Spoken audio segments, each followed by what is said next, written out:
Good evening, I'm Michael and you're watching Kini News, the show that brings you today's biggest stories. Malaysia continues to show promising signs, but the Health Minister has cautioned Malaysians that the battle is far from over. Malaysia continues to show improvements with the number of daily recoveries exceeding the number of new COVID-19 cases. Health Ministry Director General Dr. Nurulhidayah Abdullah revealed 135 people have been discharged today after recovering. Meanwhile, 45 new cases were reported, with one being an imported case. One new death was also reported today, bringing the death toll to 107. However, at the press conference today, Dr. Nurulhidayah said the improvements does not mean that the battle has been won and cautioned Malaysians. Kementerian Kesihatan ingin mengingatkan semua bahawa penurunan jumlah kes tidak seharusnya membuatkan masyarakat leka dan terlalu mengambil mudah Perintah Kawalan Pergerakan Bersyarat. Malahan masyarakat diseru untuk terus mengekalkan segala usaha selama ini dalam memerangi virus ini bersama kerajaan. Justru Kementerian Kesihatan memohon kerjasama daripada rakyat Malaysia untuk saling menjaga dan melindungi daripada virus COVID-19 ini. Ia boleh dicapai dengan mematuhi Perintah Kawalan Pergerakan Bersyarat. Is the 800 ringgit fine for Umno President Ahmad Zahid Hamidi's daughter too little? Some people think so, but according to the government, it has nothing to do with it. Senior Minister Ismail Sabri Yaakob was quizzed during a press conference today on why Nurulhidayah Ahmad Zahid and her husband Saiful Nizam were only fined 800 ringgit each yesterday for violating the government's movement control order last month. Yang pertamanya, di dalam undang-undang hanya menyebut tidak melebihi 1,000. Jadi, kuasa menentukan berapa jumlah hukuman adalah kuasa kepada magistrate yang terlibat. Hakim, magistrate yang terlibat. Itu kuasa magistrate. Dan kita sebagai sebuah negara yang demokrasi, yang mengamalkan kebebasan sistem kehakiman ini, judiciary ini, maka kita kajian tidak campur tangan di dalam keputusan yang dibuat oleh mahkamah terhadap mana-mana yang dituduh di mahkamah. Earlier today, a single mother reportedly complained about being slapped with a 1-month jail term, while Umno President Ahmad Zahid Hamidi's daughter was only given a 800 ringgit fine. The single mother's sentence was reduced to a fine of 1,000 ringgit after appeal, but she had already spent 8 days in prison. Jadi, ianya terserah kepada budi bicara mahkamah untuk menentukan hukuman-hukuman yang dikenakan oleh mereka. Ya, jadi kita tidak kajian tidak campur lah. Sebab itulah saya dah kata itu adalah kebebasan badan kehakiman untuk membuat keputusan. Okey, sebab itulah ada berbeza lah. Mungkin fakta kes yang berbeza kita pun. Previously, PKR Youth Legal Affairs Bureau called on the Public Prosecution's Office to appeal any sentences meted out to VIPs for violating the MCO, believed to be disproportionate. It said in some cases even a 1,000 ringgit fine would not be enough to serve as a deterrent, especially when compared to similar sentences being handed to members of the public from lower income brackets.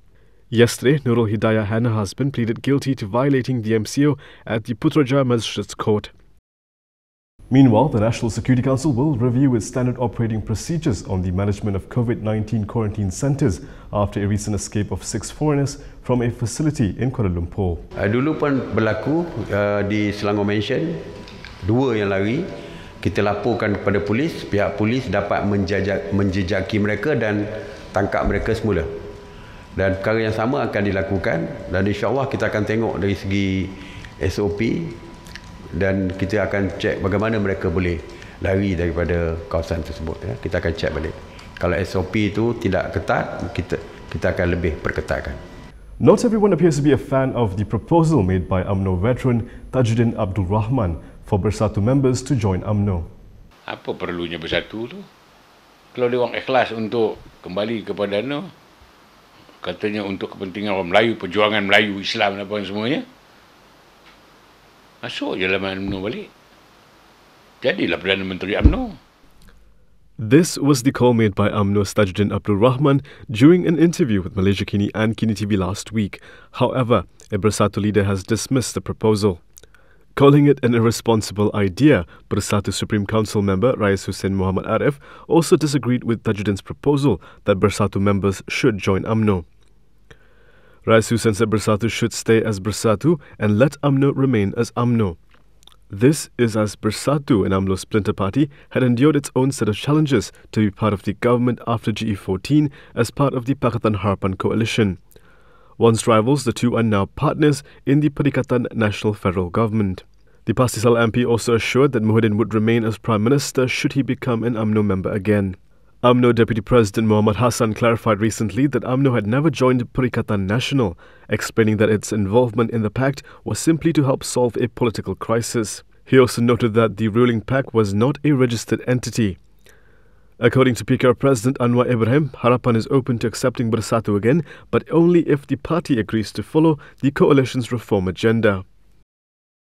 Coming up next, we bring you another part of our interview with UMNO veteran Tajuddin Abdul Rahman.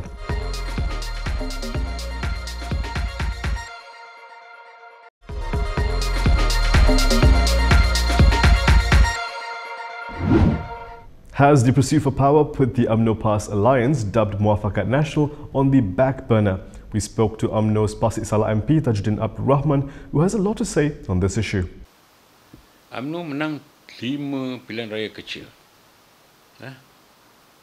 Rakyat sudah mula memberikan sokongan kepada UMNO dan PAS. Kerjasama dua pihak ini. Dan juga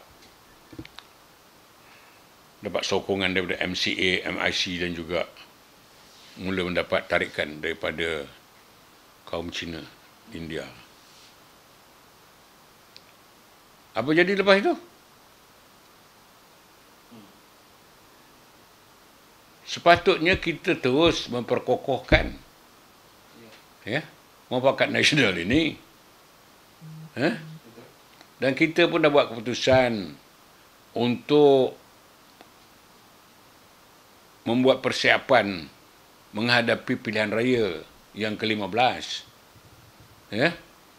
Muafakat Nasional ini, UMNO dan PAS bertekad untuk terus menjadi pembangkang sehingga pilihan raya. Tahu tak?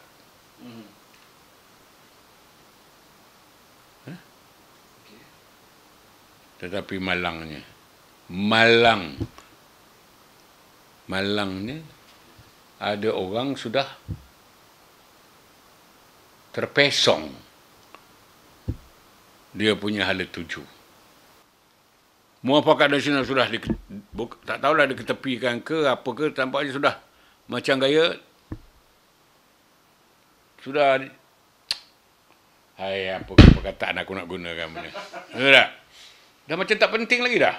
Yang penting sekarang ni kita mesti masuk kerajaan, dapat jawatan menteri, jabatan timbalan menteri dan sebagainya. Kan? Kita dah menang di kemana? Sepatutnya kita bercakap soal kemenangan kita dan juga bagaimana kita nak terus menang. Apa yang kita mesti buat. Tetapi selepas kemenangan di Kemanis, kita sibuk macam mana nak masuk dalam kerajaan. Kerajaan Dr. Mahathir pula tu. Masa tu. Kerajaan Dr. Mahathir. Tahu tak? Saya orang yang menentang. Daripada awal lagi saya tak setuju. Sebab saya tahu Dr. Mahathir tak boleh percaya. Tahu tak? Lagipun kita udah ada satu perancangan yang sangat baik. Dapat sokongan daripada rakyat. Sabarlah sikit. Pilihan raya mungkin tahun ni, mungkin tahun depan, habis tinggi 3 tahun. Sabarlah. Tak boleh ke kita sabar? Kan?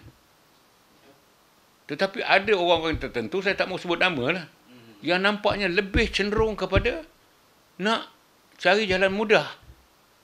Nak cepat. Walaupun tak boleh bentuk kerajaan bersendirian atas kekuatan parti sendiri, UMNO, sanggup nak jadi apa? Jadi apa? Orang putih kata second fiddle. How strong are your online passwords and how secure are the platforms you're on?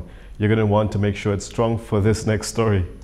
Government-backed hackers are attacking healthcare and research institutions in an effort to steal valuable information about efforts to contain the new coronavirus outbreak, Britain and the United States said on Tuesday in a joint warning.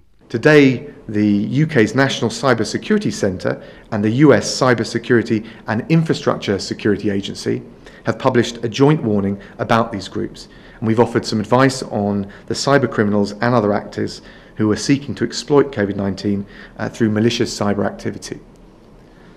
Our teams have identified campaigns targeting healthcare bodies, pharmaceutical companies, research organisations, and also various different arms of local government. The both agencies did not say which countries were responsible for the attacks, but one US official and one UK official said the warning was in response to intrusion attempts by suspected Chinese and Iranian hackers, as well as some Russian-linked activity. The two officials spoke on condition of anonymity to discuss non-public details of the alert. Tehran, Beijing and Moscow have all repeatedly denied conducting offensive cyber operations and say they are the victims of such attacks themselves.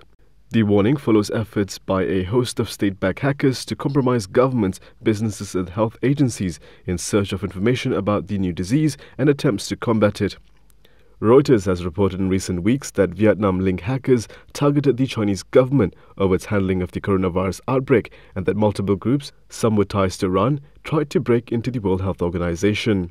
The officials said that the alert was not triggered by any specific incident or compromise, but rather intended as a warning both to the attackers and targeted organizations that need to better defend themselves.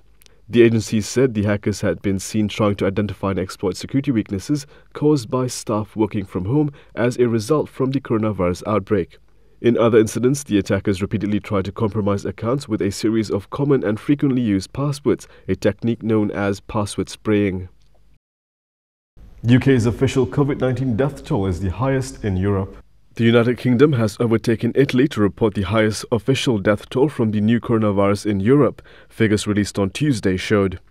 Weekly figures from the ONS, Britain's Office for National Statistics, added more than 7,000 deaths in England and Wales in the week of April 24th, raising the total for the United Kingdom to more than 32,000.